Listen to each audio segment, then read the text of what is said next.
I'm Brandon, and this is my seminary life. 2 years ago, I went back to seminary to finish my master's degree.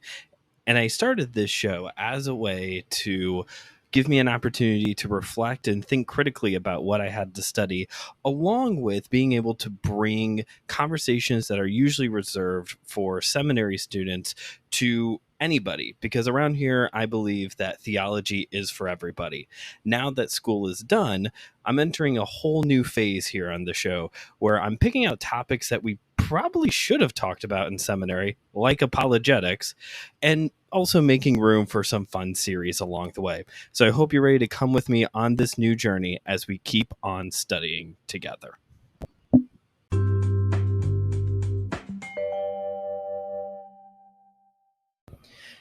Enter phase 2. Welcome back to the show, everybody. We're here. It is time for the independent study era of the show. We have done away with seminary. I have a Master of Arts in Ministry Studies coming to me in the mail in the summer, with graduation around the corner in May, but it's done.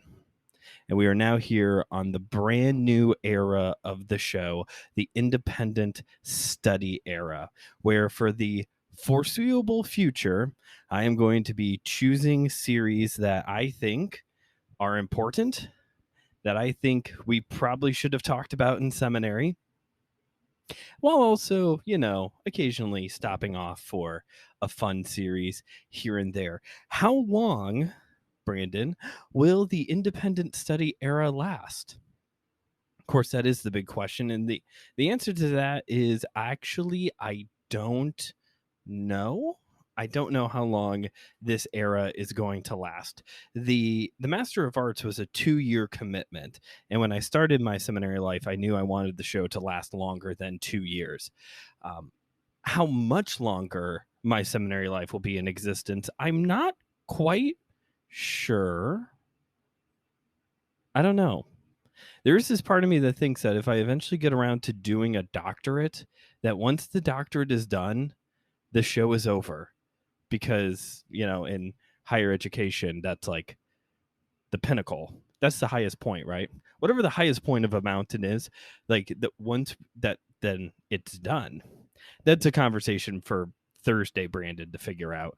But for right now, we're here in the independent study era with the Master of Arts being 2 years long. I would like to think that maybe this part then would last for 2 years of us together doing these solo studies while I rest, recuperate, put some money together before I start a new academic adventure. I will say this, that I do have in my super secret notes that are locked behind Google, I do have the show booked out, scheduled from now all the way till January of 2026. Now, it's not like every single episode has been picked out. That's ridiculous.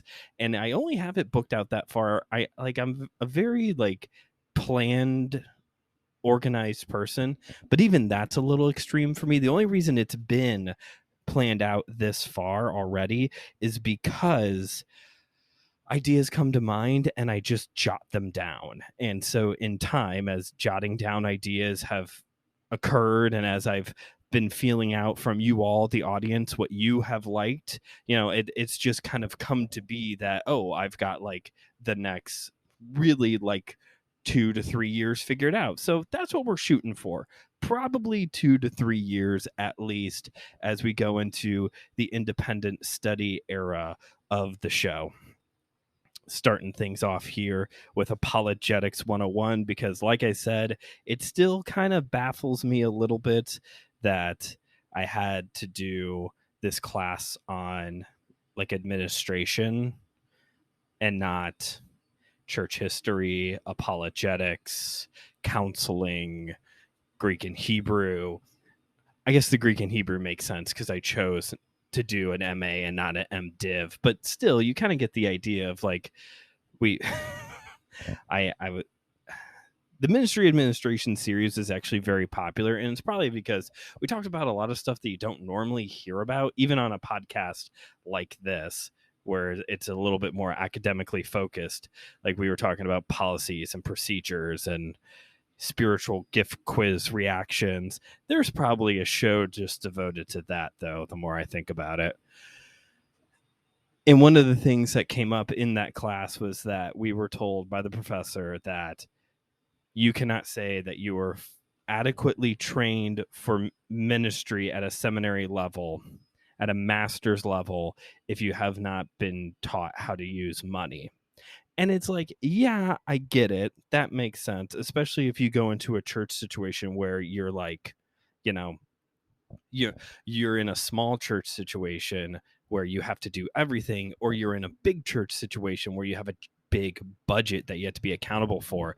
Like, it does make sense, but really, no counseling, even though the mental health crisis has been like skyrocketing even before the pandemic. Really, no church history, even though we do pretty much just talk about like the evangelical Protestant American side of church history. like no church history, no apologetics. Okay, at least I know how to make a budget now. At least I know how to make a budget. That's what more could I ask for? I guess I know how to make a budget. But here we are, day one of a new era. It's a new day. Yes, it is. By the way, with it being a new day, a new era, did you enjoy that new intro? Wasn't that kind of nifty? I thought it was a good idea, at least, because now that saves me a little bit of time to ramble more during the actual episode. And it kind of has like this whole like recap. Maybe it's not super in depth. I didn't talk about every single series we talked about here. Or this is series 15, by the way. This is the 15th series. There's a reason why I call them series and not seasons. If you go back to spiritual formation, one thing you'll find out is that I do refer to them early on as seasons, but I began to realize that if I did that, by the time I got to this point, which is the start of year 3, I'm already on season 15. That doesn't make any sense. That's kind of silly. So I started calling them series because even though I don't know if I'm ever going to become a pastor, thinking in terms of series and, sermon notes and things like that, this is kind of how my brain works. So that's how I booked that's how I talk about the show. Anyway, going now into series 15, year 3, the start of the independent study era. Too many different ways to talk about this. We're going in ad free. Unfortunately, we do not have enough subscribers over on Spotify to keep the show ad supported. So if you're looking for a place to support the show, may I suggest you subscribe over at Spotify. I know nobody likes listening to ads, but ads are a really simple, very consistent way for the show to make some revenue. So, obviously, if you like using Apple or Amazon or one of those other ones, that's fine. But if you're seriously like, this is your very first time and you like using Spotify, please follow the show on Spotify. So now that the show is ad free, I really felt like it needed something. We usually open the show with the ad, then the music, then the episode. I was like, we need a thing. And so that's when I came up with the idea for that little intro. So that way, like, you just get the little recap at the beginning. If you're new, it's like, okay, you know kind of what's going on here. Cool. It's all good. Everybody's happy. Everybody's fine with this. And so here we are.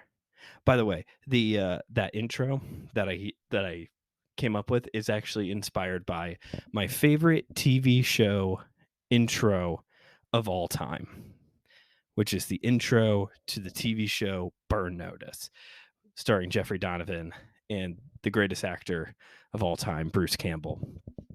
And I can't think of her name. Who played Fiona? I can't think of her name. She's really good too.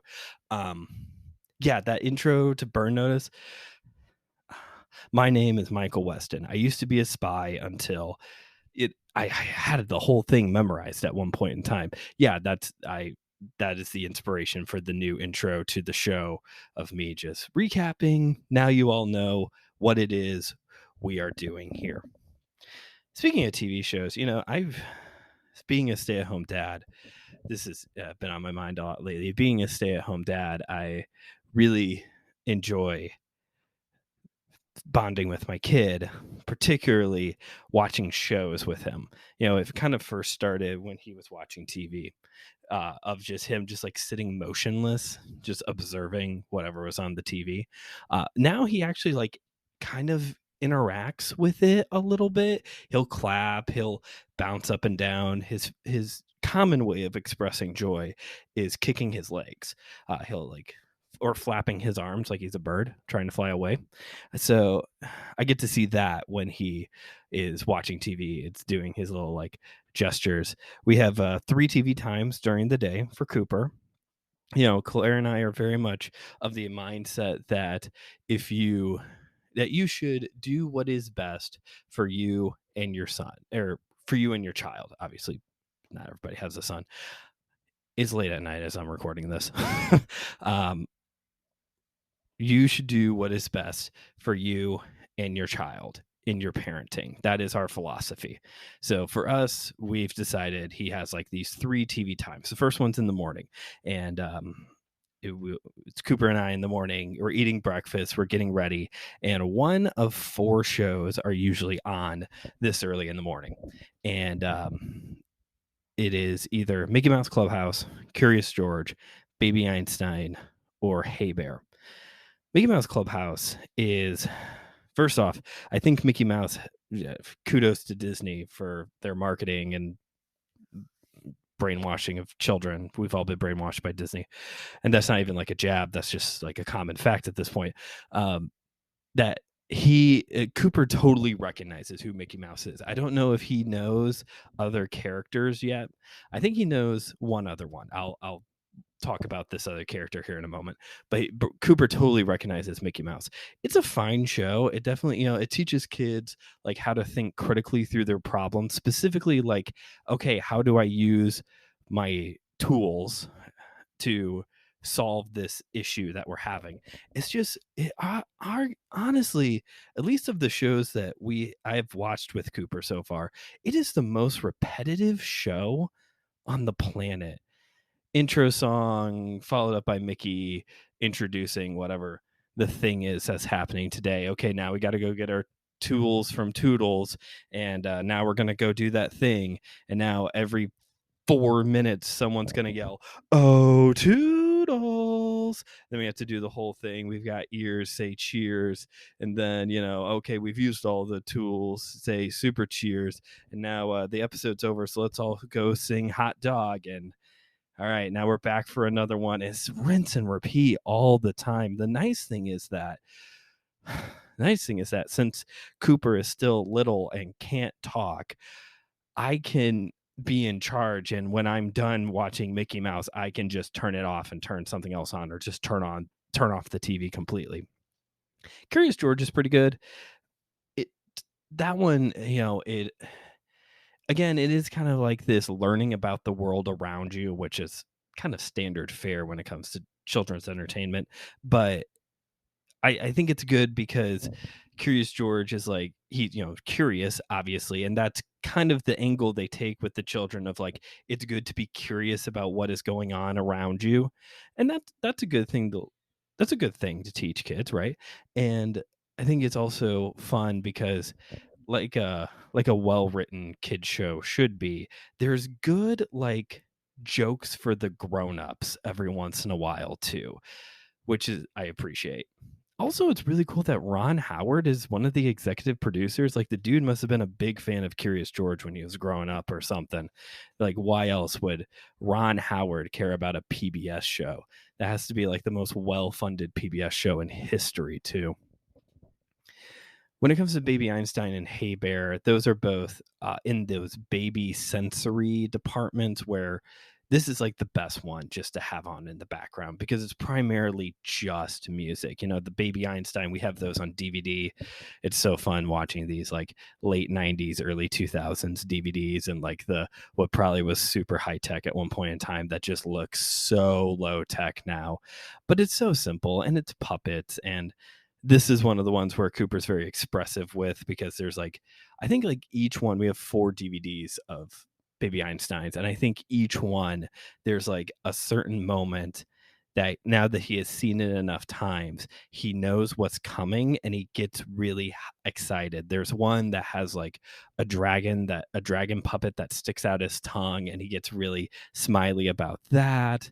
There's another one where I'm trying to think. Oh, there's like a puppy and a duck steals the puppy's bone, and the dog has to like chase the duck around while the Beethoven is playing in the background or something, and he thinks that's hilarious. Hey Bear is a YouTube channel that does like baby sensory. Actually, it's a lot of like cartoon CGI fruits and vegetables dancing around. So it's like Veggie Tales, but without Bible verses, and the music is all whereas Baby Einstein does like classical music. Hey Bear focuses on like a lot of disco funky music, but it's still not like obnoxious. So that's another easy one just to like kind of have on loop in the background, and he's playing, he's sitting and watching. I'm not getting annoyed by people saying "oh toodles" every 4 minutes. So that's his morning. We'll watch one of those usually in the morning, couple episodes or a couple videos. Or hey, the Baby Einstein DVDs, it's really cool for you, like people who aren't parents or who might not know that like there's a repeat play, there's a play and there's a repeat play. So that way it just keeps looping for eternity. It's really helpful. We go about the rest of our day, and then usually about an hour or so before nap time, I turn on Sesame Street. So when I was a little kid, we always watched PBS in the afternoons. I always watched it was Arthur, Cyber Chase, Between the Lions, and Zoom. That was like the 4 PBS shows. Right now we're working on Sesame Street, and much like the Walt Disney Mickey Mouse situation, man, Jim Henson, that guy, I don't even know if he knew what he was doing by creating Muppets, because anything that I have shown Cooper that involves Muppets, Sesame Street, Fraggle Rock, Bear in the Big Blue House, he is like zoned in completely and just loves it. And those have been the shows that he has been the most responsive to. I'm really tempted to start like the classic Muppet Show at some point with him, because I know I would totally get more out of it than he would, but because there's Kermit the Frog and Gonzo, he'll probably love it. And Fozzie Bear. The with Sesame Street, that's the other one that I am pretty convinced that he knows who Elmo is. I'm pretty sure he has got that character, and he is very happy when Elmo comes on screen. Also, I don't know when was the last time you watched Sesame Street. I didn't really watch it that much growing up, but Cookie Monster has a food truck now, and it's the funniest thing I've ever seen in my life. I love Cookie Monster. I wish Bert and Ernie had more screen time, at least of the episodes we have on the PBS app. It's like they're only in one, and Ernie's one of my favorites. So, yeah, what are you going to do? It's usually the episodes, at least the episodes that we have on the PBS Kids app. It's like Elmo, Rosita, and Grover are the 3 characters, and Abby are the 4 characters who like show up the most in these episodes. And Sesame Street is like a master class. Every homiletics student should have to watch an episode. Should have to watch a afternoon worth of Sesame Street sometime, because it's like a master class on how to repeat yourself without sounding repetitious.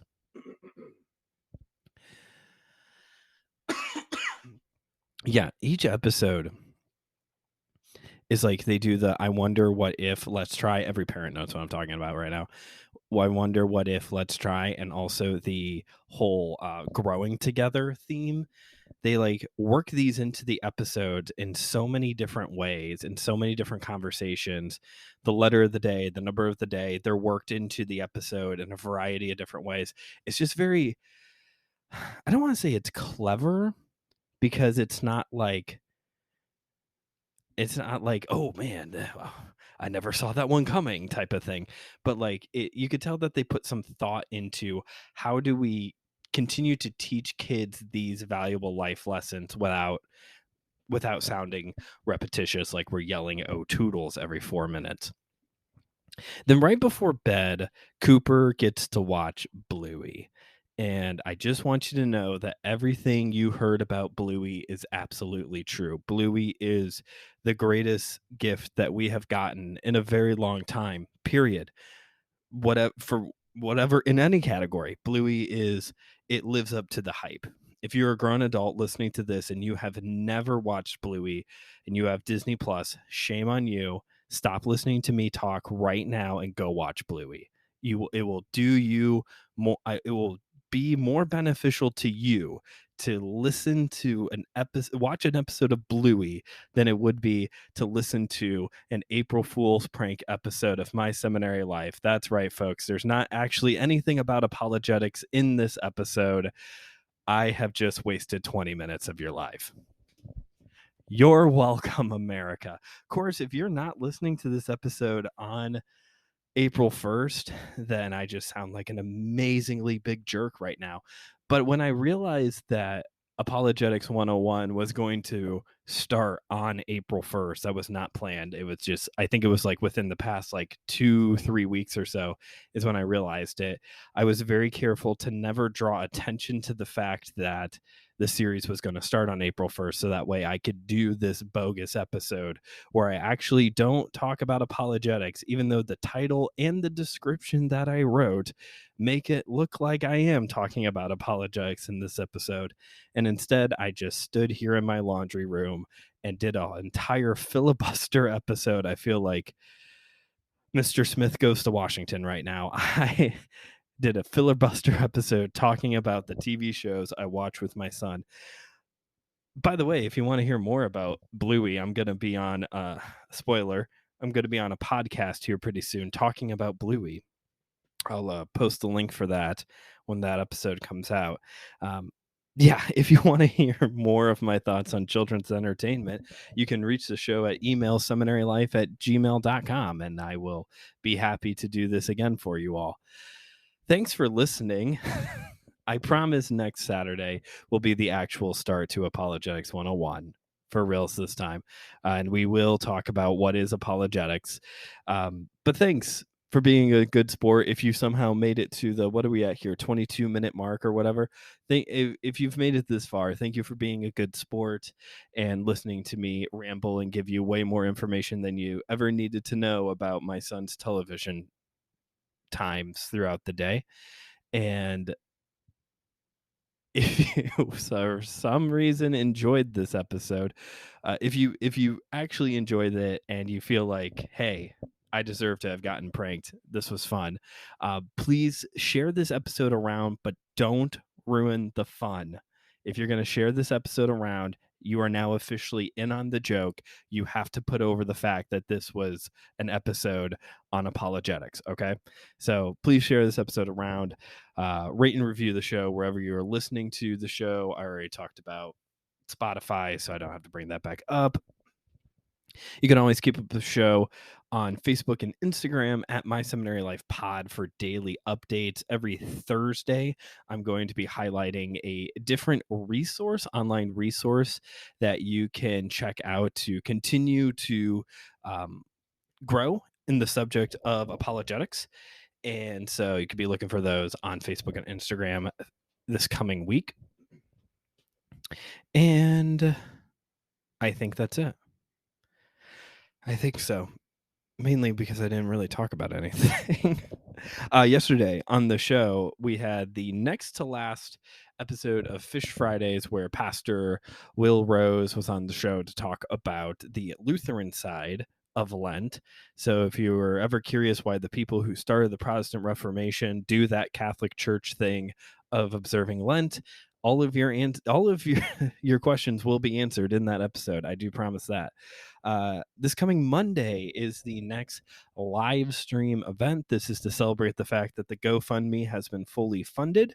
It's going to be on Facebook, 7 p.m. Central Time. And we're going to be talking about fun things. It is Holy Monday, so we're going to be talking about what are the best Easter and or Resurrection Sunday candy to eat this time of the year. What movies do you typically watch this time of the year? And then I'm going to give a little devotional related to Holy Week, the start of the Monday of Holy Week. So please join me for that again this Monday, 7 p.m. Central on Facebook. Next Friday is the final episode of Fish Fridays coming out on Good Friday. We're going to be talking about anticipating sorrow, moving through a journey that leads you to sorrow. So it's going to be a heavy conversation, but that's honestly the tone of the day for sure. And then as promised, next Saturday for reals will be actually the start to Apologetics 101. Thank you for listening. If you somehow are still here with me, appreciate you all so much. You're a great audience. Until next time, remember, theology is for everyone, so keep on studying.